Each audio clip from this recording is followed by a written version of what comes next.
ఇన్స్టాగ్రామ్లో ఈ రీల్ చూసిన దగ్గర నుంచి ఎప్పుడెప్పుడు తినాలా అన్నట్టే ఉండే. వెంటనే పేషావర్కి వెళ్ళిపోయినాం అనమాట. దీన్ని మటన్ కప్స్ అంటారంట గైస్. అసలు నాకు అప్పుడు హెల్తే బాగాలేదు, అయినా కానీ తినాలనిపించింది. ఎన్ని రోజుల నుంచి వెయిట్ చేస్తుంటే అడుగుతుంటే మా హస్బెండ్ ఇప్పుడు తీసుకెళ్ళారు. ఇంకా ఛాన్స్ మిస్ చేసుకోవద్దని వాళ్ళు ఇలా అయితే తీసుకొచ్చేసారు. అది ఎంత బాగుంది చూడండి. అలా ప్రెషర్ కుక్కర్లో మనం ఉంది, ఆ ప్రెషర్ అంతా తీస్తున్నారు వాళ్ళు.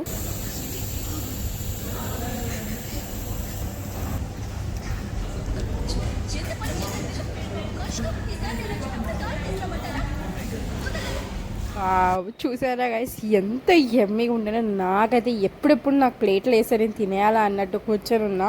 మరి ఎన్ని రోజుల నుంచి వెయిట్ చేస్తున్నా అనుకుంటున్నారు? నెల నుంచి గైస్.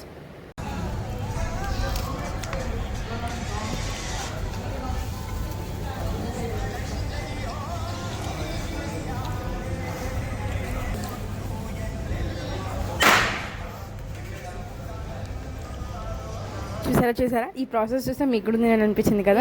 వేడిగా మటన్ స్మెల్ ఇలా వస్తుంది గాయస్. వావ్, అసలు ఆ ఫీలింగ్ చెప్పలేను. తిన్న వాళ్ళు ఎక్స్పీరియన్స్ చేయగలరు.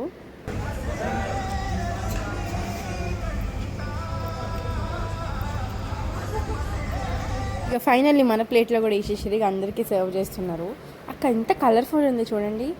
నాకైతే జనరల్లీ పులావ్స్ అన్న చాలా ఇష్టం, కానీ మా హస్బెండ్కి అస్సలు ఇష్టం ఉండదు. టేస్ట్ ఎలా ఉండిందంటే కొంచెం పులావ్ టైప్లోనే ఉండే. సో నాకైతే పర్సనలీ పులావ్ అంటే చాలా ఇష్టం కాబట్టి నేనైతే చాలా బాగా ఎంజాయ్ చేశాను. ఇంకా మా హస్బెండ్ క్వైట్ ఆపోజిట్. ఆయన అంత ఎంజాయ్ చేయలేదు, ఆయన ఏదో టమాటా రైస్ తిన్నాడు అనిపించిందంట. ఇది హానెస్ట్ రివ్యూగా. మీరు చూసి అనుకుంటుండొచ్చు కదా ఫేస్లో ఎక్స్ప్రెషన్ లేదేంటి తినగానే అని. ఎగ్జాక్ట్లీ నాకే అట్లనే అనిపించింది. బాగుందా బాగాలేదా అంటే బాగుంది గైస్.